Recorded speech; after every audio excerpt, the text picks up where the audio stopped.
My name's Ranger Kathy. I'm up here at Daly Ranch to talk with you about some of the mammals that are up here, some of the larger mammals that are up here.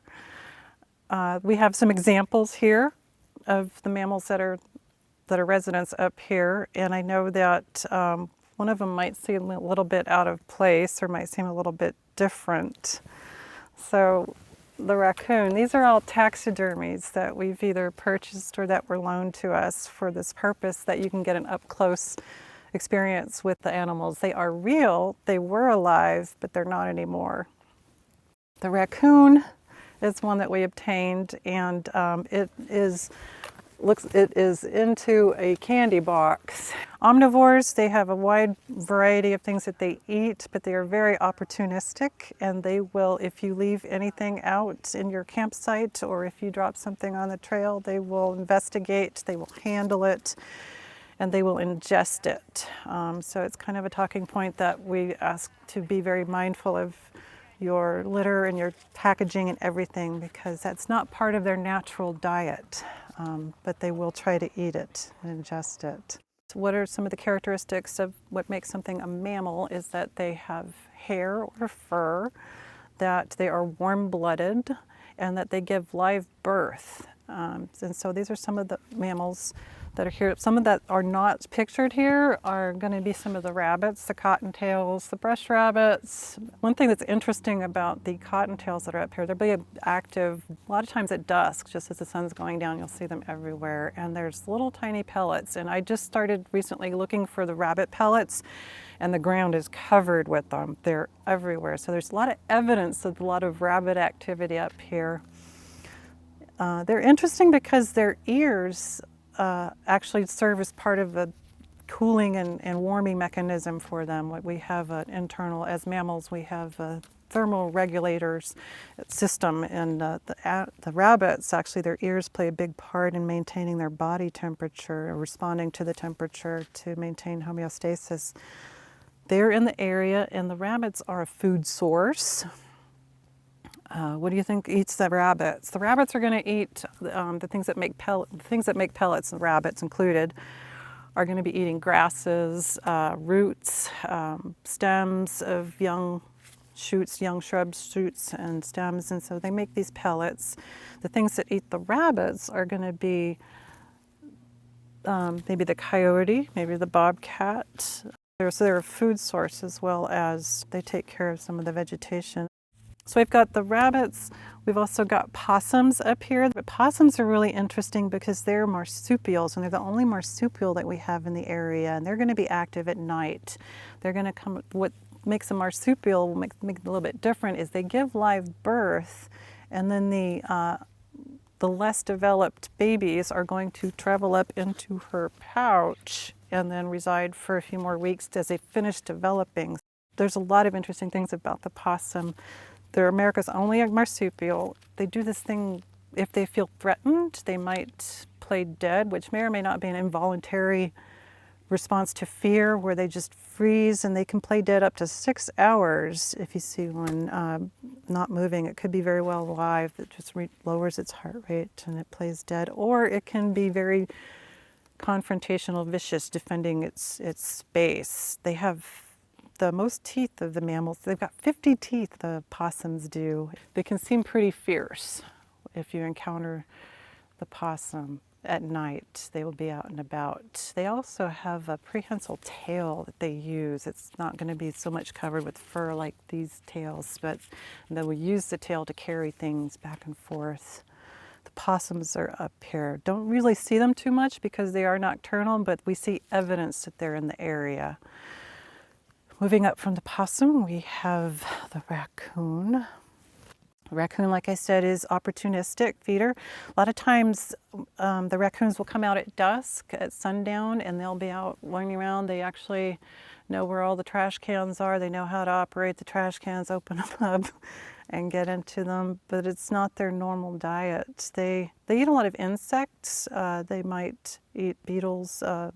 They handle everything. They have a unique, we see evidence of the raccoons in finding their tracks.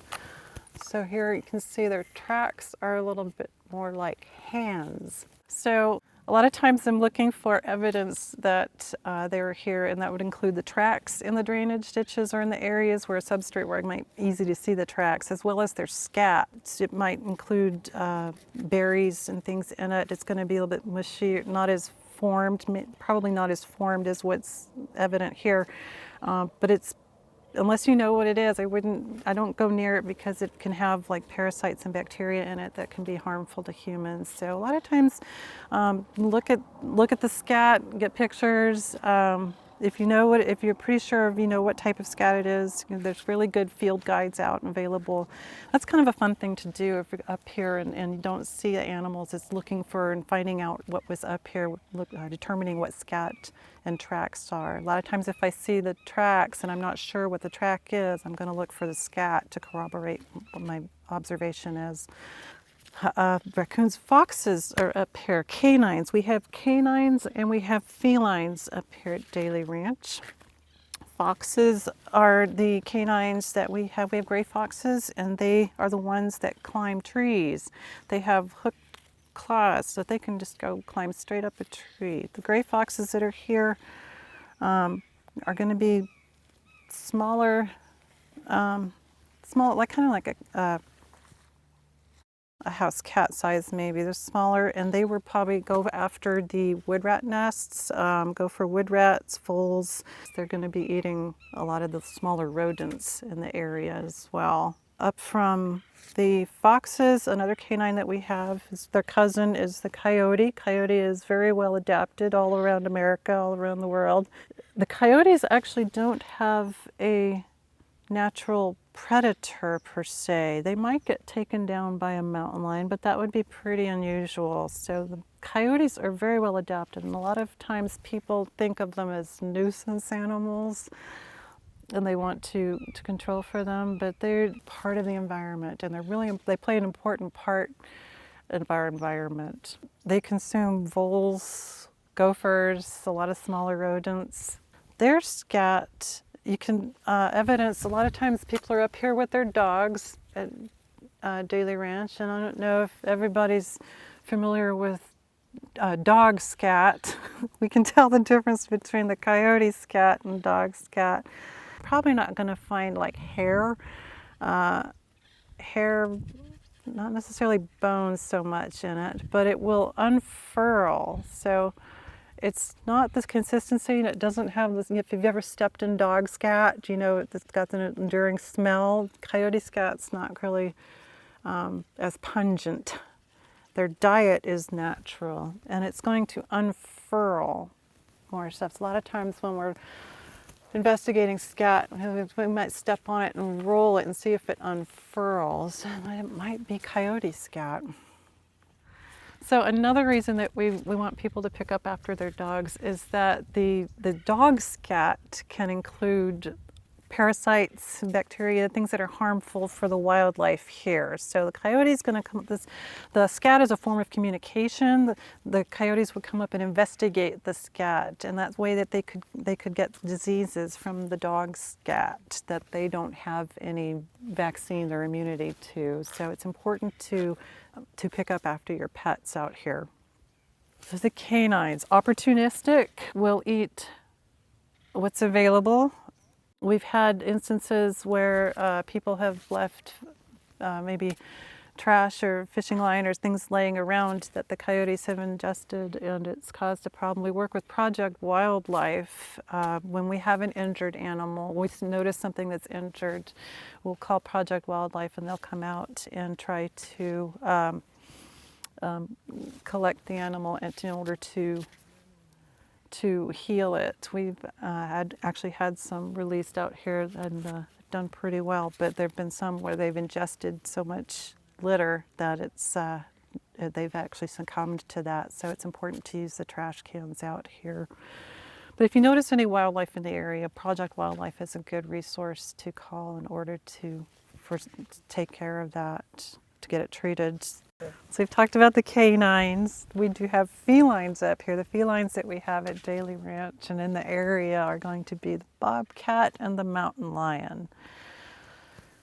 These are both pretty small examples. The bobcats are going to be that's a real treat to get to see. It's kind of rare sighting to see the bobcat. So they're out and about during the day and at dusk, early before dawn. The only time I've seen the bobcats have been, I've seen them in the middle of the day, but I've also seen them like before dawn out looking for nests to get the eggs. They're carnivores. They will eat the voles, moles, gophers, wood rats, squirrels. So sometimes people will come up to me and they're like, Ranger, I've seen a mountain lion. There's a mountain lion out here, and I'll want to know, can you describe it, what you saw to me? And so there are some things that distinguish whether or not they've seen a mountain lion or maybe a juvenile mountain lion. This is a juvenile mountain lion or bobcat. Can you see the difference? The main there's the tuft in the ears, and then the bobcat has the cheek hair. It's quite a bit different spots, but the biggest difference that I'm looking for is the tail. This is a mountain lion pelt that we have, and you can notice that the tail is as long as the torso of the mountain lion, whereas on the bobcat the tail is cropped or bobbed, so it's quite a distinguishing feature of it. So we're always trying to note whether or not it has a tail.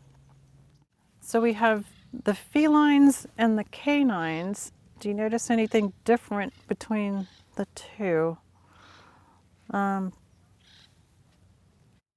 So the hindquarters are pretty pronounced more on the felines than with the canines, and that can contribute to how they hunt. If you have a cat at home, they're going to pounce when they play or hunt.